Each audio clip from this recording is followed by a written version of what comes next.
혹시 한국을 빛낸 100명의 위인들이라는 노래를 아시나요?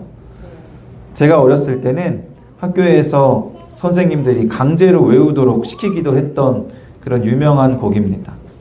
이 노래의 출처가 도대체 어딘가 찾아보니까 1990년에 어린이 역사 노래 부르기 회라는 단체가 창단이 됐는데, 그 단체에서 박문영 씨가 작사 작곡해서 1991년에 발표한 곡이라고 합니다. 참고로 박문영 씨가 독도는 우리 땅을 작사 작곡하신 분이래요. 그러고 보니까 두 노래가 좀 멜로디가 비슷한 것 같기도 합니다. 이 노래를 잊고 살고 있었는데 요즘에 제 첫째 아이 하선이가 유치원에서 배워와서 다시 열심히 같이 듣고 있어요. 이 노래는 사실 좀 논란이 있기도 하죠. 100명의 위인을 선정한 기준이 무엇인지가 불분명해서 별로 안 중요한 사람이 들어가기도 하고 아주 중요한 사람이 빠지기도 하고 또 부정적인 영향을 준 사람이 들어가기도 하고 심지어 실존 인물이 아닌 이수일과 심순애와 같은 사람이 들어가기도 했습니다. 그래서 교육적으로 사용하기에는 조금 문제가 있긴 한데, 그럼에도 불구하고 이 동요를 아직까지도 사용하고 있는 것은 이 노래를 통해서 아이들이 역사에 대한 관심을 확실히 갖게 되거든요. 저희 가정도 이 노래 때문에 전국 일주를 하게 생겼습니다. 자꾸 이순신 보러 가자 그러고, 오죽헌이 어딨냐 그러고, 홍길동은 어디 사냐 그러고, 아이가 계속 묻고 있어요. 그리고 역사에 대한 관심을 갖고 과거의 위인들에 대해 배움으로써 얻는 유익이 크기 때문에 이 노래가 아직도 많은 사랑을 받고 사용을 하는 것 같습니다. 어떤 사람은 과거가 뭐가 중요하냐라고 하는데, 과거를 알아야 미래가 보인다라는 말이 있는 것처럼 과거를 통해서 현재를 더 잘 이해하고 또 미래를 준비할 수가 있습니다. 우리 믿음 생활에서도 그래요. 믿음의 역사를 통해서 또 믿음의 위인들의 모습을 배움으로써 우리는 현재 우리의 믿음 생활에 대해 더 잘 이해하고 또 앞으로 믿음 생활을 더 잘 하는 데에도 많은 도움을 받을 수 있습니다. 그래서 성경에서도 히브리서 11장을 보면은 마치 한국을 빛낸 100명의 위인들처럼 믿음의 위인들의 모습에 대해서 나열을 하고 있어요. 히브리서 11장 4절부터 12절에는 믿음의 족장들이 나옵니다. 믿음으로 가인보다 더 나은 제사를 드린 아벨, 믿음으로 죽음을 보지 않고 옮겨진 에녹, 믿음으로 아직 보이지 않는 일에 경고하심을 받아 방주를 만든 노아, 믿음으로 순종하여 갈 바를 알지 못하고 나아간 아브라함, 믿음으로 잉태할 수 있는 힘을 얻은 사라. 그리고 계속해서 17절부터 32절까지는 믿음으로 외아들 이삭을 드린 아브라함, 믿음으로 야곱과 에서를 축복한 이삭, 믿음으로 요셉의 각 아들에게 축복한 야곱, 믿음으로 자기 뼈를 위해 명한 요셉, 믿음으로 왕의 명령을 무서워하지 않고 아이를 숨겼던 모세의 부모 요게벳, 믿음으로 공주의 아들이라 칭함받기를 거절한 모세, 믿음으로 홍해를 육지같이 건넌 이스라엘 백성, 믿음으로 정탐꾼을 평안히 영접한 기생 라합, 이 외에도 기드온, 바락, 삼손, 입다, 다윗 및 사무엘과 선지자들의 일을 말하려면 시간이 부족하다라고 성경에서 말씀합니다. 한국을 빛낸 100명의 위인들보다 훨씬 더 재밌고 훨씬 더 유익한, 우리가 꼭 배워야 하는 이야기들입니다. 성경이 말씀하는 이 과거 믿음의 사람들의 모습을 통해서 현재 우리의 믿음 생활이 도대체 무엇인가? 앞으로 우리는 어떻게 믿음 생활을 해야 할 것인가에 대해서 함께 생각해 보고자 합니다. 나열된 모든 사람들의 모습을 살펴보기에는 시간이 부족하니까 이 사람들의 특징을 잘 정리해서 나타낸 말씀을 함께 보려고 합니다. 오늘 본문인 히브리서 11장 13절 14절에서 이 믿음의 사람들의 모습, 믿음의 사람들의 특징을 잘 보여주고 있어요. 오늘 본문 같이 한번 다시 읽어볼까요? 이 사람들은 믿음을 따라 죽었으며 약속을 받지 못하였으되 그것들을 멀리서 보고 환영하며 또 땅에서는 외국인과 나그네임을 증언하였으니 그들이 이같이 말하는 것은 자기들이 본향 찾는 자임을 나타냅니다. 이 믿음의 사람들이 보여주는 믿음의 생활이란 무엇일까요? 첫 번째로 믿음을 따라 죽는 것입니다. 이 믿음의 사람들에 대해서 말씀하면서 이 사람들은 다 믿음을 따라 죽었다라고 말씀합니다. 믿음의 사람들의 특징을 나타내는데 가장 먼저 죽음에 대해서 말씀하고 있어요. 믿음 생활에 있어서 이 죽음이 굉장히 중요한 의미가 있다는 것을 보여주는 것 같습니다. 이 죽음이라는 개념은 14절에서 말씀하는 본향과 연결됩니다. 본향을 찾는 자이기 때문에 죽으면 돌아갈 고향이 있기 때문에 믿음의 사람들은 믿음을 따라가다가 죽습니다. 그러니까 믿음의 사람들이 죽고 나서 그들의 삶을 쭉 돌아보면요, 그들의 삶을 설명할 수 있는, 그들의 삶의 방향성을 보여줄 수 있는, 그들이 왜 그렇게 살았고 무엇이 그들의 삶을 이끌어 왔는지 설명할 수 있는 하나의 원리가 있다는 거예요. 그 원리가 바로 믿음입니다. 천지를 창조하신 하나님에 대한 믿음, 죄인을 구원하신 예수 그리스도에 대한 믿음, 예수 그리스도의 십자가 복음에 대한 믿음이 믿음의 사람들의 삶을 결정하고 설명할 수 있는 원리인 겁니다. 아직 죽음을 맞이하지 않은, 죽기 전의 삶을 살아가고 있는 우리에게 적용을 해보면 현재 믿음 생활을 하고 있는 우리는 죽을 때까지 믿음을 따라 살아가고 있는 거겠죠. 누군가가 우리에게 당신은 왜 그렇게 사냐고, 당신이 살아가는 이유가 무엇이냐고, 당신의 삶의 원동력이 무엇이냐라고 묻는다면 나의 삶의 원리, 나의 삶의 이유, 나의 삶의 원동력은 믿음이라고 대답할 수 있어야 하는 겁니다. 우리가 거룩한 삶, 믿음의 삶을 살아가다 보면은 세상은 반드시 이런 질문을 하게 되어 있어요. 얼마 전에 제가 참 감사하고 또 내심 기쁘고 뿌듯했던 일이 있었는데요. 제가 농구를 굉장히 열심히 하잖아요. 농구 동호회에서 농구도 제가 재밌게 하지만 그 속에서 또 저의 모습을 통해서 교회에 대한 또 예수님에 대한 모습을 보여줄 수 있으면 좋겠다라는 마음으로 활동을 하고 있는데 한 친구가 저한테 그러는 거예요. 형을 보면 진짜 종교에 힘이 있는 것 같아요 라고 말을 하더라고요. 왜냐하면 그들이 보기에, 세상이 보기에 우리의 삶은 조금 다르거든요. 그들이 보기에 조금 나쁘게 표현하면 미련하고 이해할 수 없지만 그럼에도 불구하고 저렇게 만족해하면서 기쁘게 행복하게 사는 모습을 보면 뭔가 있긴 있구나라는 궁금증이 생기게 되는 거예요. 그렇게 세상이 우리에게 물어볼 때 우리는 믿음 때문에 이렇게 살아간다고, 믿음 때문에 이렇게 힘있게 기쁘게 행복하게 살 수 있다고 대답할 수 있어야 합니다. 여러분들은 왜, 어떻게, 무슨 힘으로 살고 계십니까? 믿음 생활은 예수 그리스도의 십자가 복음을 믿는 믿음을 따라 사는 삶입니다. 복음에 대한 믿음이 우리의 삶의 이유와 우리의 삶의 방식을 결정하고 우리의 삶의 원동력이 되는 줄로 믿습니다. 본문에 나오는 믿음의 사람들의 모습을 보면 우리의 믿음 생활이 좀 부끄러워지기도 합니다. 왜냐하면 우리의 믿음은 그들보다 훨씬 부족한데요. 사실 우리가 그들보다는 훨씬 더 나은 상황에 있거든요. 본문 13절 다시 같이 한번 읽어볼까요? 이 사람들은 다 믿음을 따라 죽었으며 약속을 받지 못하였으되 그것들을 멀리서 보고 환영하며 또 땅에서는 외국인과 나그네임을 증언하였습니다. 그들은 약속을 받지 못하였으되 그것들을 멀리서 보고 환영합니다. 이 말씀은 약속 자체를 아예 못 받았다라는 말이 아니라 약속의 내용이 아직 이루어지지 않았다라는 뜻이에요.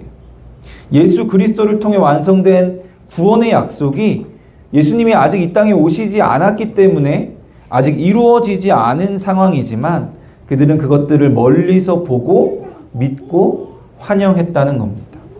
약속을 의심한 것이 아니라 비록 멀리서 봤지만 그 약속을 믿고 기뻐했습니다. 우리는 그들과 달리 이미 예수 그리스도를 통해 완성된 구원을 누리고 있습니다. 예수 그리스도의 십자가 보혈을 통해서 하나님께서는 우리를 향한 당신의 사랑을 확증하셨어요. 그렇기에 우리는 이 성경 말씀에 나오는 믿음의 사람들보다 더욱더 믿음을 따라 살아야 되겠죠. 더욱더 본향을 사모하며 믿음을 따라 죽어야 합니다. 믿음 생활이란 무엇일까요? 두 번째로 증언하며 사는 것입니다. 믿음에는 세 가지 요소가 있다고 하는데요. 지식과 동의와 신뢰입니다. 일단은 내용에 대해서 아는 지식이 있어야 하고 이 지식에 대한 동의가 있어야 합니다. 그리고 단순히 그 지식에 동의하는 것에 그치는 것이 아니라 절대적으로 신뢰를 해야지 믿음이라고 할 수 있습니다. 가장 먼저 필요한 지식은 믿음에서 중요한 요소임에는 분명해요. 우리가 믿는 복음에 대해서 일단은 잘 알아야 합니다. 오늘날 교회의 큰 문제 중에 하나가 이 지식부터가 부족하다는 데 있어요. 매일 말씀을 묵상해도 부족한데 교회 성도들 중에 성경을 매일 읽는 비율이 약 20%라고 해요. 자꾸만 말씀의 권위와 가치는 낮아지고 말씀을 멀리하게 돼서 복음에 대한 지식이 부족한 문제가 생기고 있습니다. 우리는 말씀을 읽고 연구해서 복음에 대한 지식이 먼저 있어야 합니다. 그런데 그렇다고 해서 지식만으로 온전한 믿음이라고 할 수는 없어요. 오히려 성경 공부를 나름대로 열심히 해서 지식이 많은 분들이 교만의 죄에 빠져서 남들을 정죄하고 정작 본인은 말씀에 대한 지식은 있지만 삶에 대한 근본적인 변화가 하나도 없는 모습을 볼 때가 참 많습니다. 그렇다면 지식에 대한 동의까지 있으면 온전한 믿음인가? 그렇지도 않습니다. 우리가 잘 아는 씨 뿌리는 비유 중에서 돌밭에 씨를 뿌리는 경우를 보면 말씀을 듣고 즉시 기쁨으로 받되 뿌리를 내리지 못해서 환난이나 박해가 일어나면 곧 넘어진다고 합니다. 이런 경우가 지식에 대한 동의까지만 있다고 할 수 있어요. 말씀을 듣고 동의를 하고 즉시 기쁨으로 받기는 하지만 잠시만 견디다가 넘어지는 것은 온전한 믿음이라고 할 수 없습니다. 가시떨기에 씨를 뿌리는 경우도 마찬가지예요. 이 경우에도 말씀을 듣지만 세상의 염려와 재물의 유혹에 말씀이 막혀서 열매를 맺지 못하게 됩니다. 온전한 믿음은 지식과 동의에서 그치는 것이 아니라 더 나아가 절대적인 신뢰가 있어야 해요.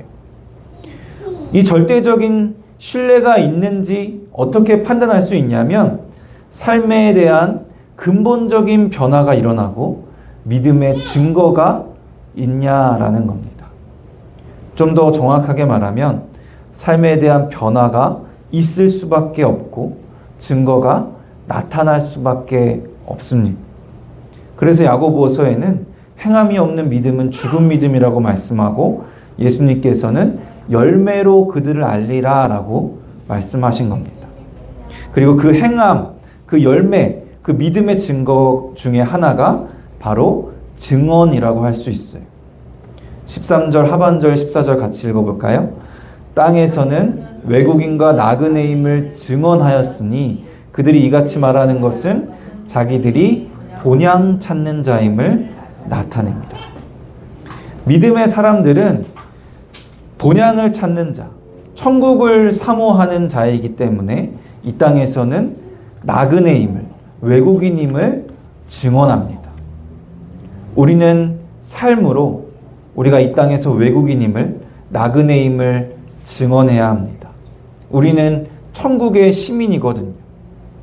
복음을 안다고 하면서, 복음을 듣고 깨닫는다고 하면서 천국이 아닌 이 땅의 것들에 욕심을 내고 이 땅에 재물을 쌓고 이 땅을 바라보며 이 땅에 연연하며 산다면, 내가 내 삶의 주인이고 이 땅의 주인인 것처럼 산다면 그것은 복음에 대한 절대적인 신뢰가 없는 것 아니겠습니까?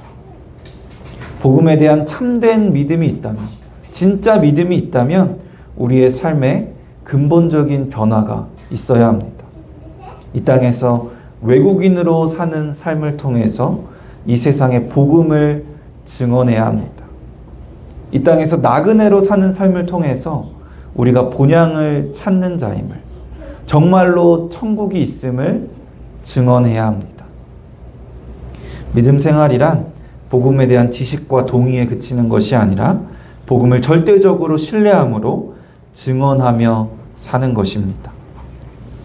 믿음 생활이란 무엇일까요? 마지막 세 번째로 성장하는 삶입니다. 믿음 생활을 하다 보면 이 믿음이 진짜 믿음인지 가짜 믿음인지, 진짜 믿음인데 조금 연약한 믿음인지 이것들을 구별하는 것이 참 쉽지가 않습니다. 그리고 구별하기 쉽지 않고 또 민감한 문제라는 이유로 우리는 모른다, 하나님만 아신다라는 말로 덮어놓곤 해요. 그런데 사실 진짜 믿음과 가짜 믿음을 구별할 수 있는 아주 분명한 기준이 있습니다. 무엇을 보면 되냐면 중심을 보면 돼요.